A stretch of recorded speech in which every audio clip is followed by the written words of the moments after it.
Written by William Shakespeare. তো ওথেলোটা যে এখানে তো ড্রামা আকারে নেই, গল্প আকারে লেখা। ওর বেসিক্যালি লাইফ টাইমে যখন বিভিন্ন সময় বিভিন্ন স্টেজগুলোতে লিখেছেন, প্রথম দিকে যেমন তিনি হিস্টোরিকগুলো লিখেছেন, কমেডিগুলো আস্তে আস্তে তারপরে শুরু করেছেন। ট্র্যাজেডিগুলো it is believe that he wrote towards the end of his life, শেষ দিকে। তো এখানে আলটিমেটলি একটা খুব সুন্দর একটা ট্র্যাজেডি, যেটা অনেক মুভি বা বিভিন্ন ইন্ডাস্ট্রিকে বিভিন্নভাবে ইনফ্লুয়েন্স করেছে। এখানে মূল একটা চরিত্র, তার নাম হচ্ছে কি ওথেলো। গল্পটা অনেক কিছুকে রিপ্রেজেন্ট করে, যেগুলো হয়তো এভাবে বলে সংক্ষেপে বলতে গেলে সব হবে না। গল্পটা শুরু হচ্ছে কোথায়? ভেনিসে, তাই তো? তো গল্পটা শুরু হচ্ছে ভেনিসে। এই ভেনিসের ওথেলো ক্যারেক্টারটা, ওথেলো ইজ অ্যাকচুয়ালি জেনারেল। আমরা আগে ম্যাথমেতে পড়েছি, তাহলে তার মানে আর্মির সবচেয়ে উঁচু পদ, তার মানে বিরাট সম্মানীয় একটা পদ। তো সেই কিন্তু ওথেলো জেনারেল হলেও সেখানে একটা সিস্টেম কাজ করতো। কি সিস্টেম কাজ করতো? উঁচু জাত নিচু জাত, যেটা আমাদের এই 21st সেঞ্চুরিতে বহু দেশে ইনক্লুডিং আমাদের ইন্ডিয়া, যেখানে মারাত্মকভাবে জাতিভেদ এবং উঁচু জাত নিচু জাত বহু জায়গায়, হয়তো কলকাতায় আমরা দেখতে পাই না, ইটস ট্রু, কিন্তু মারাত্মকভাবে আছে। এখানে কিন্তু সেই উঁচু জাত নিচু জাত ব্যাপারটা ভয়ঙ্করভাবে ছিল। সেই ভেনিসের একটা যিনি সেনেটর, তো সেনেটরের নাম কি নাম? ব্রাবান্তীয়। তাহলে সেখানের একটা সেনেটর, তার নাম হচ্ছে ব্রাবান্তীয় বা ব্রাবনশীয় বলা যায় অ্যাকচুয়ালি। তো সেই ব্রাবনশীয় উনি একজন বয়স্ক, খুব বেসিক্যালি একটা ডিগনিফাইড সেনেটর। সেনেটর জিনিসটা কি? যেমন আমাদের যেমন মন্ত্রী ভাগ করা থাকে, ওই রকম একটা সেনেটর। অন্যান্য দেশে দেখবে, আমেরিকাতে এখন সেনেটর আছে। তো এরকম ব্রাবন্তীয় এরকম একটা সেনেটর। তো সেই সেনেটরের মেয়ে হচ্ছে কি নাম? সেনেটরের মেয়ের নাম ডেসডেমোনা। তো Desdemona is the heroine of the story. Desdemona কিরকম? ডেসডেমোনা একটা অসাধারণ সুন্দরী একটা মেয়ে। She is not just beautiful from outside, she is very beautiful from her heart as well. আমরা মানুষের বিউটি উপর থেকে বিচার করে থাকি, আন্ডারস্টুড, যে তানভীর তৌফিক ব্যাপক হ্যান্ডসাম বলে, খুব সুন্দর, তুষার স্যার খারাপ দেখতে বলে, আপাত দৃষ্টিতে আমরা আসবো না। এটা কিরকম? মানুষের মন বিচার করে অরিজিনালি সৌন্দর্য বিচার করা উচিত। এই Desdemona was beautiful actually. Desdemona, she is the heroine. She is very pretty by heart as well as on her face. তো সেই ডেসডেমোনাকে বিয়ে করার জন্য, যেটা একটা বিরাট সেনেটরের মেয়ে, অসাধারণ সুন্দরী, তো তাকে বিয়ে করার জন্য তার মধ্যে, এবং সবচেয়ে বড় কথা সেই সময় সো কল্ড উঁচু জাতপাতের যে ব্যাপারটা বললাম, তাহলে হাই ক্লাস পিপলের মধ্যে পড়ে ওরা। তাহলে নিজের ক্লাসের, নিজের সো কল্ড হাই ক্লাস এবং তার লেভেলের ওই রকম বিরাট বড় বড় বিভিন্ন বড় বড় যোদ্ধা বা বিভিন্ন কেউ অন্যান্য বিভিন্ন দেশে তারা ডেসডেমোনাকে বিয়ের জন্য প্রপোজাল নিয়ে আসে। বাট প্রপোজালটা কোনোভাবেই Desdemona did not accept, because for her the beauty of art was more important than the beauty of the face. তার জন্য ডেসডেমোনা কার প্রেমে পড়ে? ডেসডেমোনার প্রেমে পড়ে Othello. Othello actually so called নিচু জাত, সেই নিচু জাতটার নাম হচ্ছে মুর। আমাদের যেমন এখানে এসটি সেডেল ট্রাইব, ইউপিতে দেখতে পাবে এসটি ফেস্টি, কি ভয়ঙ্কর ঝামেলা, মানে ওদেরকে মানুষ বলে মনে করা হয় না। তো সেই ওথেলো প্রেমে পড়ে কে? ডেসডেমোনা, আন্ডারস্টুড।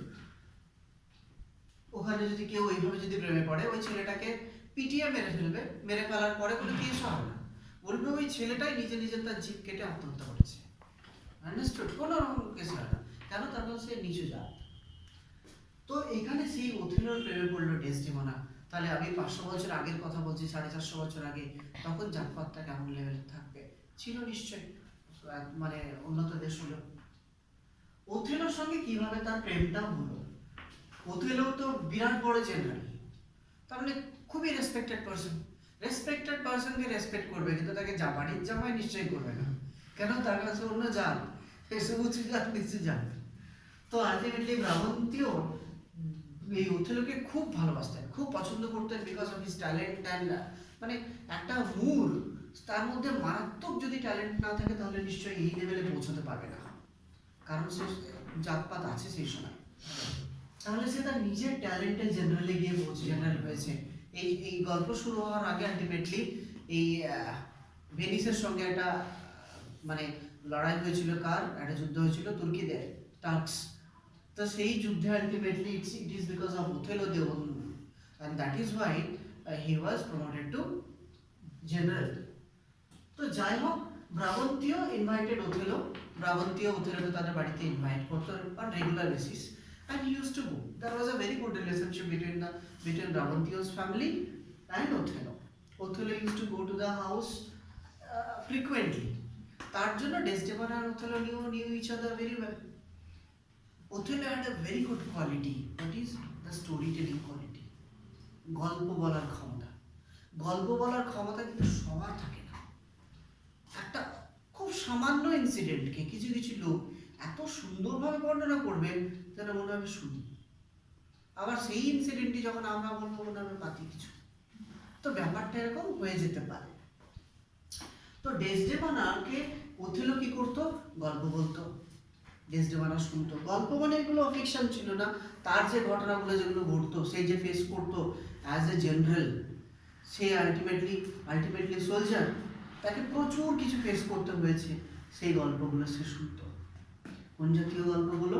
যেমন শত্রুপক্ষের সঙ্গে কিভাবে মোকাবেলা করতে হয়, তারপরে নিজেদের মধ্যে যদি শত্রু থাকে, সামনের জন শত্রু বোঝা যায়, আমাদের মধ্যে যদি কোনো শত্রু থেকে থাকে, তা যে আমাদের কাজটা মানে ওদের হয়ে করছে, তাহলে তাকে কিভাবে খুঁজে বের করবো, বা সামনের শত্রুরা আর তাদের মাঝখানে পড়ে গেছে, সেখান থেকে কিভাবে আলটিমেটলি নিজের প্রাণটাকে বাঁচিয়ে সেখান থেকে বেরিয়ে এসছে, কিংবা একদমই হারতে হারতে কোনো যুদ্ধে জিতে যাওয়া, কিংবা তাদের হাতে ধরা পড়ে যাওয়ার পর তারা তাকে একদম কৃতদাস আকারে অন্য জায়গায় বিক্রি করে দেয়, এবং সেখান থেকে পরপর ফাইট করে কিভাবে আবার নিজের স্বাধীনতাটাকে গ্রহণ করবে, মানে অর্জন করবে।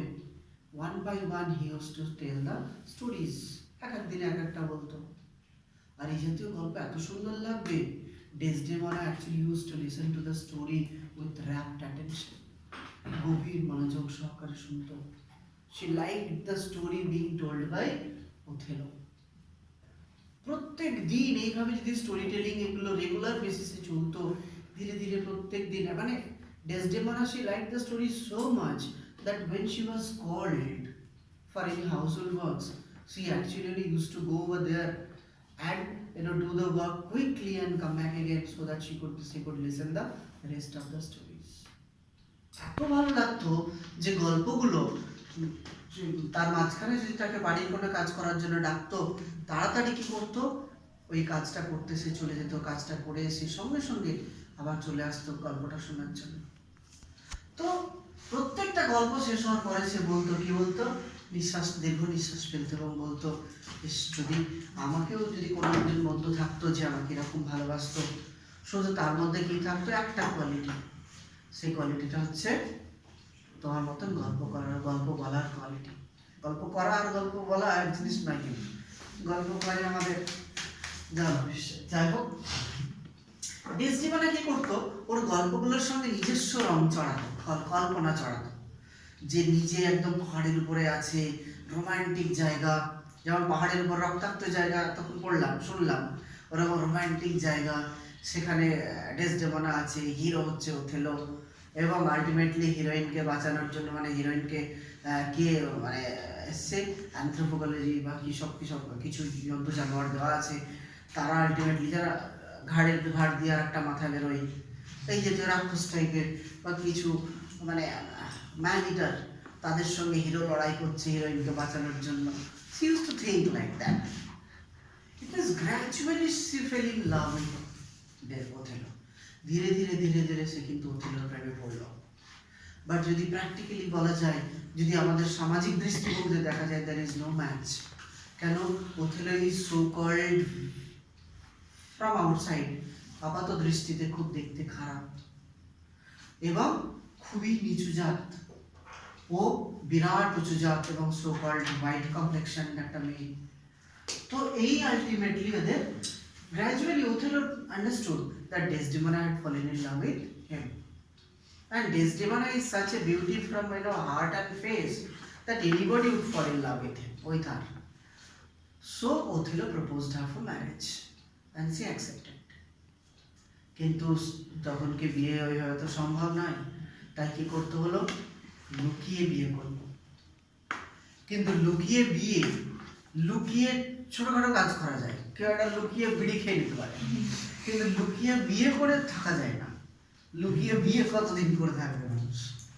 তো আলটিমেটলি সেই বিয়ের ঘটনাটা ব্রাহ্মণদিয়ার কানে চলেই গেল। তারই একটা অনেকটা নিচু মানে নিচে মানে পদস্থ একজন অফিসার মন্টানো, সে অ্যাকচুয়ালি ডেসডেমোনাকে খুব ভালোবাসতো, পছন্দ করতো তার মনে মনে।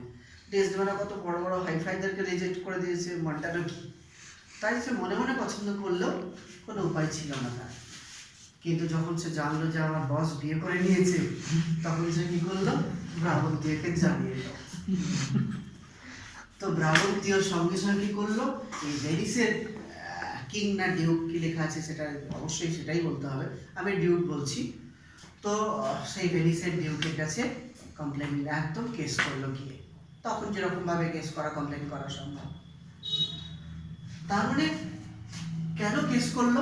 এখানে এরকমই হয় যে আমার মেয়েকে ভুলিয়ে বালিয়ে বিয়ে করেছে। ইউপিতে এই কেস দেখবে এখন রোজ হচ্ছে, প্রত্যেক দিন হচ্ছে এই কেস।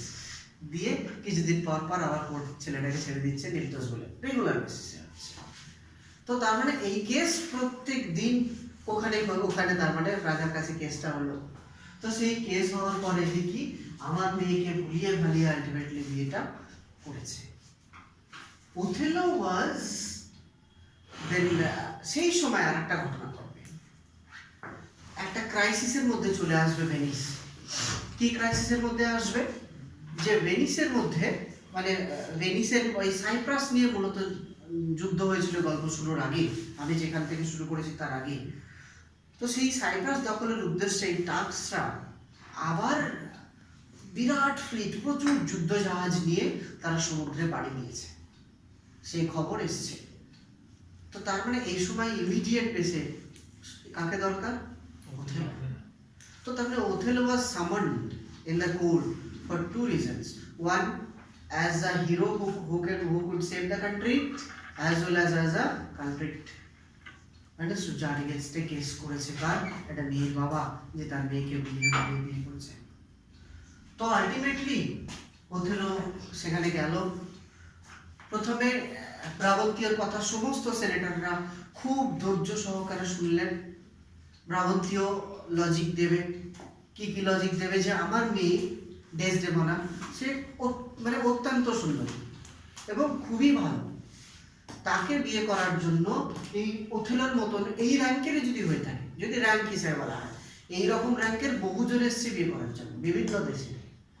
এবং তারা শুধু এই র্যাঙ্কের নয়, তারা এরকম উঁচু হাই ক্লাসের, ওথেলোর মতন এরকম দেখতে কদাকার নয়, তারা বিরাট সো কল্ড ব্যাপক দেখতে, সব ঋতিক রোশন এক একটা করে। তাহলে তারা বিরাট দেখতে এরকম ধরনের, তারা কি করছে? তারা এসেছিল বিয়ে করতে, অর্থাৎ so called high class, so called white complex এবং মানে এরকম উঁচু উঁচু মানে তারা পজিশন হোল্ড করত।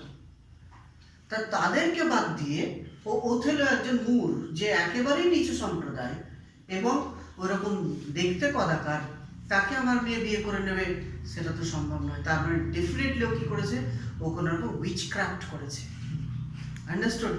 ওইটা কিন্তু হাসির কথা একেবারেই নয়। আমি আগেও বলেছিলাম যে এটা এই 21st সেঞ্চুরিতে লোকজনের বিশ্বাস করে যে উইচক্রাফট করা হয়। কি করে? জাদু টোনা করে বিয়ে করে নিল। আন্ডারস্টুড, খাবারের সঙ্গে কিছুটা মিশিয়ে দিয়েছে, একদম ও হয়ে গেল, ওকে বিয়ে করে নিয়েছে। মেয়েটার কোনো দোষ বা ছেলেটার কোনো দোষ নেই। এর বাড়িও বলবে ও কালো জাদু করেছে, ও বলবে ও কালো জাদু করেছে। তো এই 21st সেঞ্চুরিতে আমাদের মধ্যে এই মূর্খামিটা কিন্তু আছে। তা তখন তো থাকবেই। তার কথাটা শোনা হলো, তার কথা অনুসারে লজিক আছে, কেন করবে ওকে বিয়ে আমার মেয়ে। তারপরে সবাই মানে রাজা কি করলো, ওথেলোকে জিজ্ঞেস করলো। Then Othello actually told what had happened. খুব নর্মাল ওয়েতে বলে দিলাম যে কি আমাকে ব্রাবন্তীয় ইনভাইট করতেন, আমি যেতাম তার বাড়িতে, রেগুলার বেসিসে যেতাম, আমার কাছ থেকে গল্প শুনতো ডেসডেমোনা, গল্প শোনার পরে গল্প শুনে তার ভালো লাগতো। এইভাবে রেগুলার গল্প শুনে শুনে তার কি হয়েছে, আমার প্রতি একটা অ্যাট্রাকশন ফিল হয়েছে। যখন আমি বুঝলাম যে অ্যাট্রাকশন ফিল হয়েছে, আমি তাকে বিয়ের প্রপোজালটা দিলাম, সে অ্যাকসেপ্ট করলো, আমরা বিয়ে করে নিলাম। সিম্পলি যা ঘটেছে সেটা সে বললো। And he, told the story in such a artless way. কোনো রকম তাতে রং চড়িয়ে নয়, যা ঘটেছে সেটা বলে দিলে এমন ভাবে যে রাজা বলল যে এখানে ব্রাহ্মণতীয়র মেয়ে কেন, এই জায়গায় যদি আমার মেয়েও থাকতো সেও তোমার প্রেমে পড়তো। মানে যদি উইচক্রাফট বলে কিছু থেকে থাকে তাহলে সেটা তোমার স্টোরি টেলিং, গল্প বলার পদ্ধতি, আর সেটা নিশ্চয়ই উইচক্রাফট নয়। কথাটাকে মানে রায় দিল কে, ডেসডেমোনা এসে বলল যে আমি আমার স্ব ইচ্ছায় বিয়ে করেছি ওকে। আন্ডারস্টুড, মেয়েটার রায়টাই সর্বশেষ রায়। তো আমি ওকে বিয়ে করেছি, আমার মা যেরকম ভাবে করেছিল, অর্থাৎ ব্রাহ্মণতীয়র ওয়াইফ। ব্রাহ্মণতীয় তখন এরকম সেনেটার মুক্তম খাই পাই বেশি ছিল না, খুব সাধারণ ছিল। তো এর মা ছিল বিরাট হাইফাই ফ্যামিলির মেয়ে। তো বলছে আমার মা যেরকম করেছিল, তার বাড়ি ছেড়ে দিয়ে আমার বাবাকে বিয়ে করেছিল, আমি ঠিক আমার মায়ের রাস্তাটাই কিন্তু অনুসরণ করেছি। তখন আমার মা সঠিক ছিল আর এখন আমি ভুল, সেটা তো নয়। আন্ডারস্টুড, যেহেতু আমার মা আমার বাবাকে বিয়ে করেছিল তাই সঠিক, আমি যেহেতু একে বিয়ে করলাম তাই এটা ভুল, সেটা তো সম্ভব নয়। তো কেসটা ডিসমিস হয়ে গেল, ব্রাহ্মণতীয়র কোনো উপায় থাকলো না, যেহেতু ওরা কেসটা জিতে গেল, ব্রাহ্মণতীয় তাকে মেনে নিতে বাধ্য হলো। কিন্তু একটা কথা বললো, আমি চেষ্টা করবো যেন চিরজীবন তোদেরকে আর দেখতে আমাকে না হয় এবং তোদের সঙ্গে কোনোদিন সম্পর্ক রাখবো না। খুব ভাগ্য ভালো যে আমার একটা মাত্র মেয়ে, যদি 2 নম্বর মেয়ে থাকতো তাহলে কি হতো, যাতে 2 নম্বর মেয়েটা তোর মতন এরকম না করে, তার জন্য কি হতো, আমি তার প্রতি পাশবিক হয়ে যেতাম। সেই মেয়েটার হয়তো বেঁচে থাকা বা নর্মাল লাইফ লিড করা খুব মুশকিল হয়ে যেত। অর্থাৎ জাতপাত ভেদাভেদটা আমাদের এত ভয়ঙ্কর, আমরা ভালো মন্দ বিচার করি না। আন্ডারস্টুড, যে এই জাত, তাতে কি হয়েছে, এটা তো মুসলিম হলে মুসলিম ছেলেকে তো বিয়ে করেছে, তা রিক্সাওয়ালা হলেও চলতো, মুসলিম হলেই চলতো, রিক্সাওয়ালাও হলেও চলতো, হিন্দু হলেই চলতো। এই যে আমাদের সমাজ, আর ইউপিটিপিতে ওইরকম উঁচু জাত নিচু জাত হলেও চলতো, সমান জাতের রিক্সাওয়ালা হলেও চলতো। এই যে জায়গাটা, সেটা সেই সময়ের ঘটনা। তো আলটিমেটলি তারপরে কি হতো, আর সময় নষ্ট করার সময় নেই, ওথেলোকে কোথায় যেতে হবে এখন, সাইপ্রাস। তো ওদের মূল ডেস্টিনেশন হচ্ছে সাইপ্রাস। তো ওথেলোকে সাইপ্রাস পাঠানো হলো। ওথেলো চাইছিল যে ডেসডেমোনা রাজার কাছে থাক, যে কটা দিন যুদ্ধ হবে ওখানে। রাজা প্রপোজাল দিল যে ডেসডেমোনা তার বাড়িতে থাক, বাপের বাড়িতে থাক। কিন্তু ডেসডেমোনা তার বাপের বাড়িতে চাইছে না থাকতে, কারণ তার বাবা তো মেনে নেয়নি, কেসে হেরে গেছে। তাই কেসে হেরে যাওয়ার মেনে নেওয়া দুটো এক জিনিস নয়। মা বাবাদের জানি না কিসের এত প্রবলেম যে আমার মেয়ে কাকে বিয়ে করবে, সেটা এতটা সমস্যার মধ্যে ক্রিয়েট করে দেয় যে তারা আলটিমেটলি অনার কিলিং পর্যন্ত পৌঁছে যায়, সেই মেয়েটাকে বা ছেলেটাকে হত্যা পর্যন্ত করে বসে। তারা বুঝতেই পারে না যে আরে এটা সে বড় হয়ে গেছে, তার চয়েস আছে, আমার পছন্দ হচ্ছে না, আমি বিয়ে করছি না। সেই জায়গাটা তারা বুঝে উঠতে পারে না যে অন্যজন বিয়ে করছে, তার পছন্দ হলো না, আমি রাগ করতে পারি মনে মনে, আমার পছন্দ একটু বিয়ে করলো, কিন্তু তাকে আমি ইনফ্লুয়েন্স করতে পারি না, ফোর্স করতে পারি না, উচিত নয়। তো যাই হোক, ডেসডেমোনা কি করলো, ডেসডেমোনা বললো আমি মূরকে বিয়ে করেছি তার সঙ্গে থাকবো বলে, তো সে যেখানে থাকবে আমি তার সঙ্গে থাকবো, অর্থাৎ আমি যুদ্ধক্ষেত্রে তার সঙ্গে যাব। তাই ডেসডেমোনা কি করলো, এখানে চলে গেল। দুজনেই সাইপ্রাসে এখন আছে। তো সাইপ্রাসে যখন তারা পৌঁছলো, সাইপ্রাসে কেন? কারণ তার টার্কসরা যুদ্ধ করতে আসছে সেরকম একটা খবর আছে এবং সমস্ত সোলজার লাইনে চলে গেছে। এবার ওথেলো ডেসডেমোনা সেখানে গিয়ে পৌঁছেছে। যখন তারা সেখানে পৌঁছই তখন অলরেডি একটা খবর তাদের কাছে এসছে কি, যে জাহাজগুলো আসছিল সমুদ্রে, ভয়ঙ্কর একটা ঝড়ে সেই জাহাজগুলো সব বিক্ষিপ্ত অবস্থায় বিভিন্ন জাহাজ ডুবে যায়। অর্থাৎ তারা যে সমরসজ্জা সাজিয়ে আসছিল সেই স্ট্রেন তাদের আর নেই, বেশিরভাগ জাহাজ জলে ডুবে গেছে। তাহলে কি তারা আর আসতে পারবে যুদ্ধ করতে? নিশ্চয়ই পারবে না। তাহলে তারা আর যুদ্ধ করতে আসতে পারবে না, সাইপ্রাস দখল করতে আসতে পারবে না। তাহলে কি হলো, এরা বিনা যুদ্ধে জয় করে গেল, যুদ্ধ করতেই হলো না। বোঝাতে পারলাম কি বলছি? কারণ গল্পটা তো যুদ্ধ নিয়ে নয়, গল্পটা এদের দুজনকে নিয়ে। তো এখানে বলছে যে এখানে যে সাইপ্রাসে এখন তারা আছে, ডেসডেমোনা এবং ওথেলো, বলছে ওথেলোর সামনে যদি ওরা চলে আসতো তুর্কিরা, দিয়ে যদি লড়াই হতো, টার্কসদেরকে ওথেলো হারিয়ে দেওয়ার ক্ষমতা মানসিকতা দুটোই রাখে, সে সাহস ওর আছে। কিন্তু এখানে যে ভয়ঙ্কর ঝড় আসতে চলেছে, he will have to suffer basically something which he won't be able to handle. এমন একটা ভয়ঙ্কর জিনিস তাকে হ্যান্ডেল করতে হবে যেটা ওর পক্ষে হ্যান্ডেল করা সম্ভব হয়ে উঠবে না। কারণ ওরা যুদ্ধে করতে আসছে না, জেনেই তো সঙ্গে সঙ্গে চল বাড়ি চল চলে যাওয়া যাবে না, ওখানে কিছুদিন দেখতে হবে। So they would stay over there for few days, কিছুদিন সেখানে থাকবে, সে কিছুদিন থাকবে। এইবার দুটো ক্যারেক্টার ইন্ট্রোডিউস হচ্ছে, এতটা কারো কোনো প্রবলেম নেই। এইবার সাইপ্রাসে গিয়ে দুটো ক্যারেক্টারের ইন্ট্রোডাকশন হবে, যে দুটো ক্যারেক্টার খুব ইম্পর্টেন্ট এই দুজনকে ছাড়া। একটার নাম হচ্ছে ইয়াগো আর একটার নাম ক্যাসিও।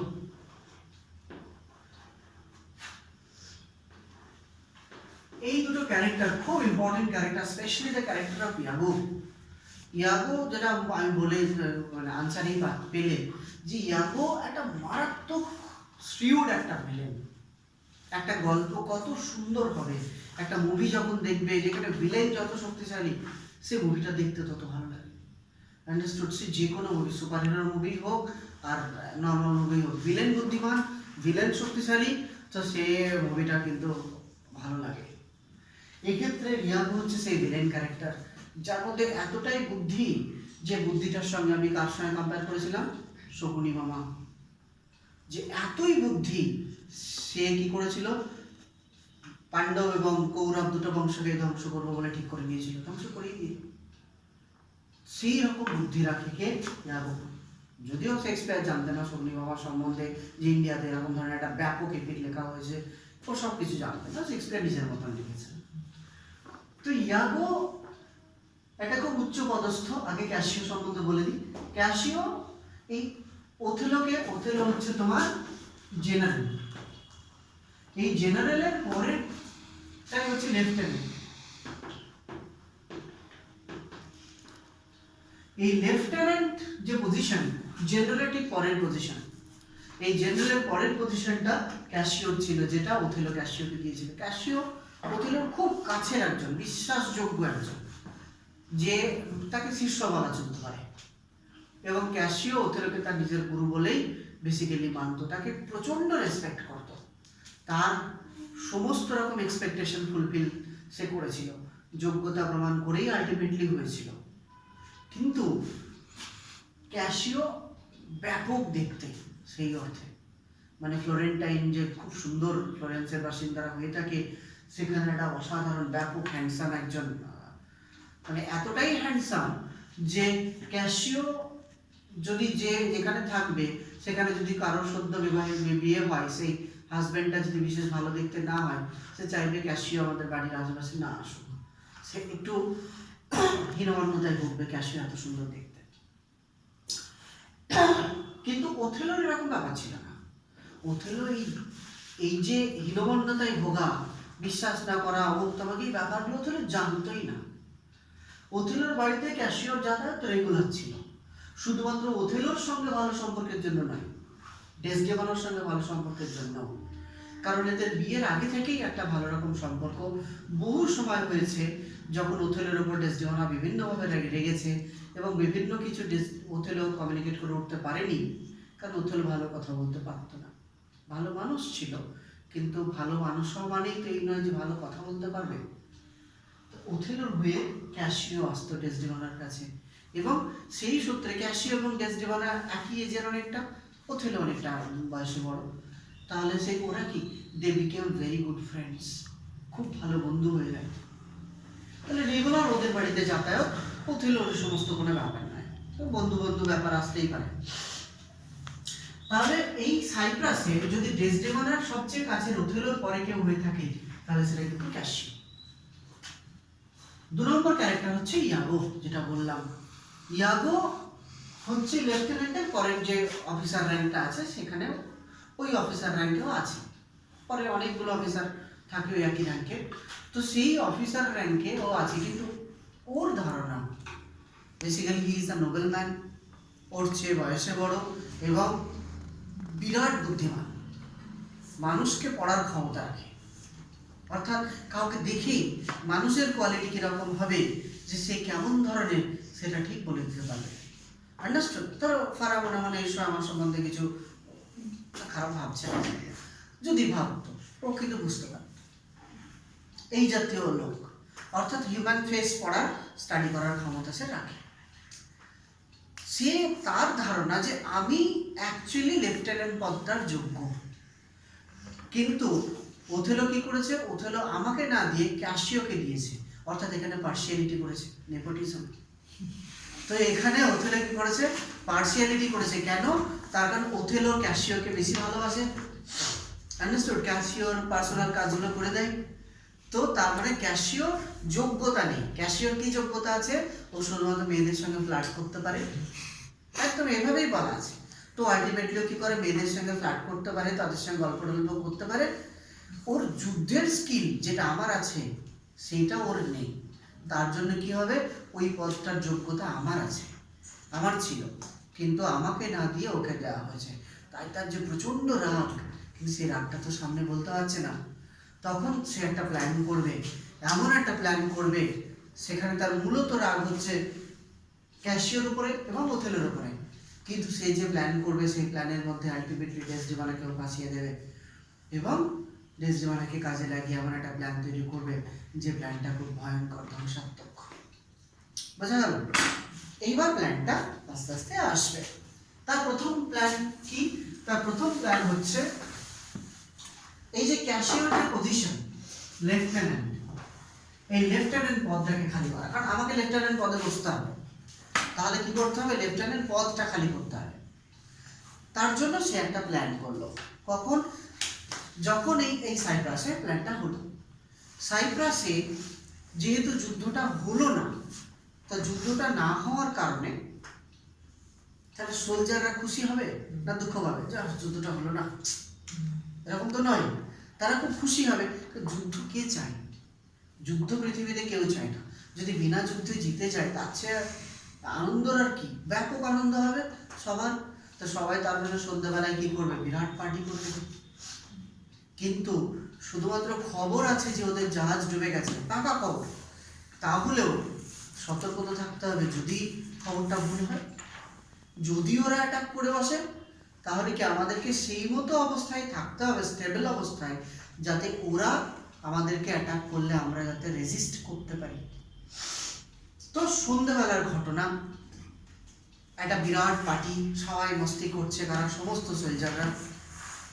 কিন্তু সমস্ত সোলজাররা মস্তি করলেও ক্যাসিওকে ওথেলো দায়িত্ব দিয়েছে। কি দায়িত্ব দিয়েছে? মানে ক্যাসিও কিন্তু মস্তি করতে পারবে না, কারণ ক্যাসিও এই মুহূর্তে ডিউটি করছে। তো তার ডিউটি কি, সবাই যেন এক্সেসিভ ড্রিঙ্ক না করে বসে। মদ খাওয়া যেন খারাপ, কেউ যেন জীবনের কোনোদিন এক ফোঁটা খাবে না, আবার চেখে দেখি সেটাও করবে না। আন্ডারস্টুড? তো কারণ এটা মানুষকে তোমাকে আর তুমি রাখবে না। যে এমন কোনো খাবার, যে খাবারটা আমার স্থিতাবস্থাটাকে নষ্ট করে দেবে, আমি খারাপ কাজ করছি কি ভালো কাজ করছি আমার ব্রেনই থাকবে না, সেখান থেকে একটু দূরে থাকে না। তো এখানেও আলটিমেটলি তাই হবে, যাতে তারা এক্সেসিভ ড্রিঙ্ক না করতে পারে, কারণ ড্রিঙ্ক করলে তারা আর নর্মাল অবস্থায় থাকবে না, তাহলে আর শত্রুপক্ষ এলে, তাহলে সেই জিনিসটা দেখার জন্য তাকে ডিউটিতে দেওয়া হবে। তাহলে একটা বড় ডিউটি, বিরাট দায়িত্ব। সেই সময় আলটিমেটলি তার ডিউটি অবস্থায় তার লোক কিচ্ছু করতে পারবে না, শুধুমাত্র দেখতে হবে যে কাকে এক্সেসিভ যেন ড্রিঙ্ক না করে, সবাই যেন নর্মাল অবস্থায় থাকে। তাহলে সেই অবস্থায় কি করলো, ইয়াগো তার প্রথম প্ল্যানটা, মানে প্রথম স্টেপটা সে খেললো। Iago Cassio they know each other very well, তারা তো একে অপরকে দারুণ জানে, কোনো প্রবলেম নেই। ক্যাসিও তো does not know that Iago is such a bad person. ইয়াগোর বিহেভ, অত ভালো বিহেভিয়ার আর কারো হয় না। আন্ডারস্টুড? অতিভক্তি যে চোরের লক্ষণ সেটা কেউ যা বুঝতে পারে না অনেক সময়। তো ইয়াগোর বিহেভিয়ারটা মারাত্মক ভালো, কেউ কখনোই কল্পনা করতে পারবে না যে ইয়াগোর মধ্যে এত ভয়ঙ্কর প্ল্যান মনের মধ্যে আছে। তো যাই হোক, ইয়াগো আলটিমেটলি ক্যাসিওর কাছে আসবে এবং দে স্টার্টেড টকিং। তারা গল্প করছে, গল্প করতে করতে করতে করতে ও প্রথমে ওথেলোর সুনাম করবে।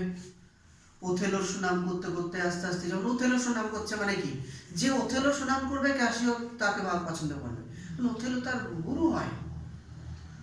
তো আস্তে আস্তে আস্তে তখন তাকে কি করবে, ড্রিঙ্ক করতে অফার করবে, যে একটা ড্রিঙ্ক করো। বলে না, আমি তো এই মুহূর্তে ডিউটিতে আছি, আই শুড নট ড্রিঙ্ক।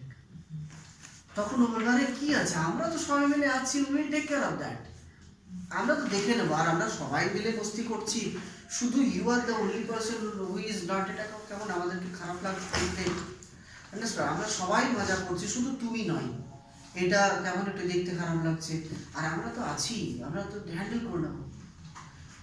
তখন ক্যাসিও ভাবে, সত্যিতে এই তো আমার সবচেয়ে ভালো বন্ধু, আমি একটু মস্তি করতে পারছি না, ওর কতটা খারাপ লাগছে। অর্থাৎ আমার বন্ধুদের মধ্যে সবচেয়ে যদি কেউ ভালো বন্ধু হয়ে থাকে কেউ, তাহলে সেটা কিন্তু ক্যাসিও। সে আমার কতটা ভালো চাইছে, কিন্তু বুঝতে পারছে না এই ভালো বন্ধুগুলোই আলটিমেটলি আমাদের লাইফে সবার থাকে কিনা জানি না, অনেকের থাকে, সেই ইয়ারগুলো থেকে বাঁচতে হয়।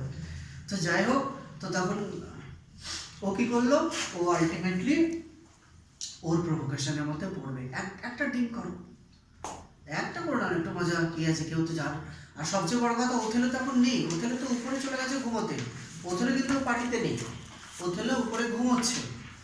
তাহলে ওথেলো তো দেখতে পাচ্ছে না, আর শত্রুপক্ষ তো আসবে না, আমরা তো 100% শিওর, যদি আসার একটুও পার্সেন্টেজ থাকতো তাহলে কি কাউকে মস্তি করতে দিত ওথেলো? নিশ্চয়ই না। তো তার মানে আমাদের রাজ্য বিপদের মধ্যে নেই, তুমি কেন আনন্দ করবে না, শুধু শুধু এত ভালো বন্ধু। তাহলে যখন আমার ভালো বন্ধুটা বলছে তো খাই, নিজে আস্তে আস্তে ওকে ড্রিঙ্কের পর ড্রিঙ্ক করাবে, কিন্তু নিজের গুলো ফেলে দেবে, নিজে কিন্তু খাবে না, যাতে নিজে টনটনে গেলে থাকে। এইবার আস্তে আস্তে তাকে বিভিন্ন টপিক নিয়ে আলোচনা করতে করতে ডেসডিমোনার বিষয়ে কথা বলবে, তার মন থেকে কথা বেরোবে যে ডেসডিমোনা মানে যেন এত ভালো যে যে কেউ তাকে বিয়ে করার জন্য মানে ভাবতে পারে, এত ভালো, পৃথিবীর সবচেয়ে ভালো হতে পারে। এইভাবে আস্তে আস্তে কি করবে, মন্টানোকে দিয়ে ওকে একটু মানে উৎসাবে এবং তার সঙ্গে আলটিমেটলি একটু মারপিট হয়ে যাবে, তাকে মারবে। মাতালের তো নর্মাল কিছু নেই, তখন আর ক্যাসিও নেই, এ এখন একটা মাতাল যে নর্মাল রাস্তা দিয়ে হেঁটে যায় মাতালগুলো, আর ওই ক্যাসিও, দুজনের মধ্যে এই মুহূর্তে কোনো পার্থক্য নেই। তো মূলত আমি খুব অপছন্দ করি মাতালদেরকে, যাই হোক। তো এ করলো, এবার তারপরে কি হলো, ক্যাসিও মারপিট করে বসলো।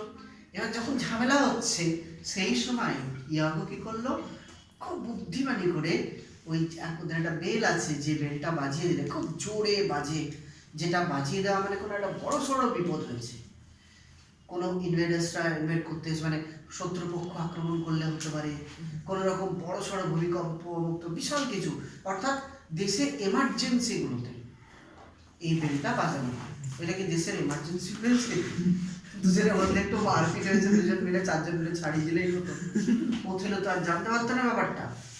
কিন্তু ইয়াগো কি করলো, খুব স্টিউডলি বেলটাকে বাজিয়ে দিয়ে আওয়াজ চলে এলো, কেউ জানে না। ওথেলো সঙ্গে সঙ্গে একদম সমরসজ্জা, মানে যুদ্ধের যে ড্রেস পরে তাড়াতাড়ি সমস্ত রকম তার হাতিয়ার নিয়ে তারা তড়িঘড়ি উপর থেকে নেমে চলে এসছে।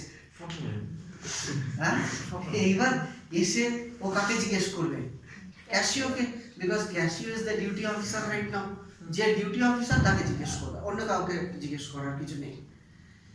যখন ওথেলো উপর থেকে নেমে এসছে, ক্যাশিওর কিন্তু জ্ঞান ফিরে চলে এসেছে সর্বনাশ। আমি কি ভয়ঙ্কর ভুল করেছি। কি বলছো? এটাই বলছি। ক্যাশিও কিন্তু বুঝতে পেরে গেছে সামনে যমরাজ, আন্ডারস্টুড। তখন সে বুঝতে পেরেছে আমি ভয়ঙ্কর অন্যায় করে ফেলেছি। ক্যাশিও ওথেলোর সামনে যেতে পারছে না, কাছে যেতে পারছে না। এখনো কিন্তু ওথেলো কিচ্ছু জানে না। Othello is asking cashew what had happened. Sir storage less than 10% দেখাচ্ছে। আচ্ছা হয়ে যাক, আমি তারপরে করে দেবো, তারপরে পজ করবে। তো তারপরে কি হলো যে ক্যাশিওকে আলটিমেটলি কি হবে, ক্যাশিওকে জিজ্ঞেস করবে, কিন্তু ক্যাশিও বলে উঠতে পারবে না। তা যখন ক্যাশিও বলে উঠতে পারবে না, ক্যাশিও বুঝতে পারছে অন্যায় হয়ে গেছে। দেন ইয়াগো ইন্টারফেয়ার্ড। ইয়াগো এমনভাবে ইন্টারফেয়ার করলো যেন মনে হবে, ক্যাশিও ভাববে যে ইয়াগো অ্যাকচুয়ালি আমার হয়ে কথা বলছে, কিন্তু অরিজিনালি ইয়াগোর বিরুদ্ধে কথা বলছে সেটা ও জানেই না। আমি যাকে আমার হয়ে উকিল রেখেছি সে আসলে ওর হয়ে লড়ছে, বুঝতে পেরেছেন? আমি জানি না যে উকিল ওর হয়ে লড়ছে, বিভিন্নভাবে আমাকে ফাঁসিয়ে জেলে পাঠিয়ে দিল। তো আলটিমেটলি ইয়াগো এমনভাবে ইন্টারফেয়ার করলো যে যেন নিজে বলতে চাইছিল না, ওথেলো বলতে ফোর্স করলো তাই বলছে, এমনভাবে প্রিটেন্ড করলো। দিয়ে কিরকম ভাবে বলবে যে না না অ্যাকচুয়ালি ওথেলোর ইয়াগোর কোনো দোষ নেই, এই সরি ক্যাশিওর কোনো দোষ নেই, he didn't want to drink করতে সে চাই না। ক্যাশিও ভাবছে যাক আমার বন্ধু একমাত্র আমার হয়ে কথা বললে, আমি ড্রিঙ্ক করতে চাইনি। কিন্তু সে বুঝতে পারলো না যে ওথেলোকে ইয়াগো জানিয়ে দিল যে ক্যাশিও ড্রিঙ্ক করেছে, যেটা ওথেলো জানতো না। তারপর কি ও মারপিট করতে চায়নি, তার মানে এটাও ওথেলোকে জানিয়ে দেওয়া হলো। Cassio is thinking that he is my friend, actually who is fighting for me, but he is the only enemy, he didn't know that one. তো তখন কি করলো Othello, being a strict observer of law, তিনি কি করলেন, ক্যাশিওকে তার ক্ষমতাচ্যুত করে দিলেন, তাকে লেফটেন্যান্ট পদ থেকে সরিয়ে দিলেন। তাহলে ওথেলোর যে প্রথম স্টেপ কি এই পদটাকে খালি করা, সেটা হয়ে গেল। ক্যাশিও কারণ মারাত্মক অন্যায় করেছে, সত্যি অন্যায়, তাই কিন্তু এই পোস্ট রাখার যোগ্যতা তার নেই, হয়েছে।